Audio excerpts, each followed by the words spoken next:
I know you guys had great constructive conversations about Ernie and Jeannie. We are now going to do a true and false together. If you think the statement is true, shout out true. If you think the answer is false, shout out false. Remember, false means not true, not correct. So, true or false? The whole family is visiting North Hill, Virginia. I hope I'm hearing people shouting out answers. Okay, I'll give you 3 more seconds. 3, 2, 1. It is false. Remember, only Ernie and Jeannie are spending the summer in North Hill, Virginia with their grandparents. Remember that they're from New York and their parents are going on a cruise to Jamaica. Now, true or false? Jeannie does karate and wears sunglasses always. I want to hear your answer in 3, 2, 1. The answer is false. It's Ernie who does karate and Ernie who wears sunglasses always. Next one. True or false? Jeannie, oh, sorry guys, I'm going the wrong direction. Grandpop and Grandma are blind. Are both of them blind? Is only one of them blind? Want to hear your answer in 3, 2, 1. False. Only Grandpop is blind. Grandma can see. Only Grandpop is blind. True or false? Jeannie always asks questions. I want to hear your answer in 3, 2, 1. True.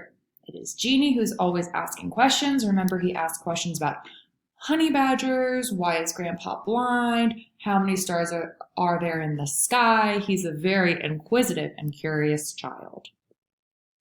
True or false? Jeannie got 3 teeth knocked out. True or false? Don't be afraid to look back at Ernie's secret. In 3, 2, 1, the answer is false. Ernie got his 3 teeth knocked out, and remember, he also had his sunglasses broken. True or false? Ernie is scared people will call him names because he lost the teeth. Is that true or false? I want to hear your answer in 3, 2, 1.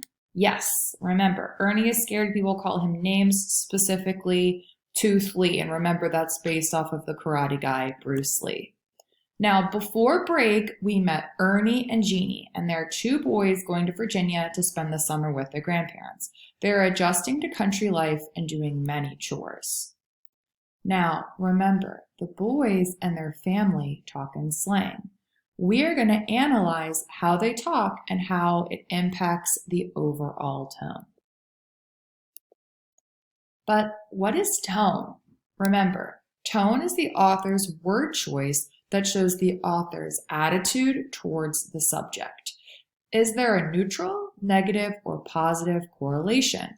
Some other examples of tone are hopeful, joyful, proud, indifferent, casual, angry, or formal. Let's look at this first example. We're going to determine the tone.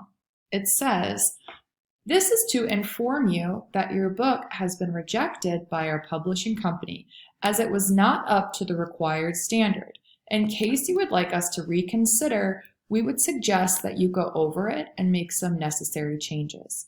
I'm noticing that the author is using academic vocabulary like inform, required standard, and necessary changes. They're not using any slang and they're not using any familiar words. They're being as objective as possible. That tells me that this is formal. The person was trying to be very formal and polite when they were rejecting this person's book. Let's look at another one. "You know the book I wrote? Well, the publishing company rejected it. They thought it was awful, but hey, I did the best I could and it was great. I'm not going to redo it the way they said I should." This, I'm seeing some slang with gonna, that's short for going to. I see that they're using a lot of emotions like awful, rejected, and it's very, very informal. So now that we've reviewed that, it's your turn.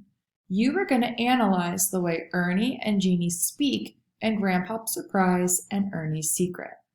How does the author's use of language affect the tone? Cite specific evidence. So step 1, we're going to pass out those worksheets and make sure our names are on it. And then step 2 really is going to be reread Ernie's Secret and Grandpa's Surprise. Analyze the dialogue. Remember, dialogue is when people are speaking and that has quotation marks. Can everyone go like this with me? Now, you are going to determine whether the tone is formal or informal. And you are going to support your opinion using Oreo. So on the worksheet, you might already want to write O-R-E-E-O.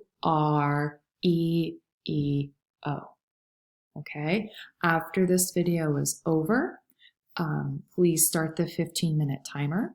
This will be collected and graded. I can't wait to see your proper capitalization, your punctuation, and spelling.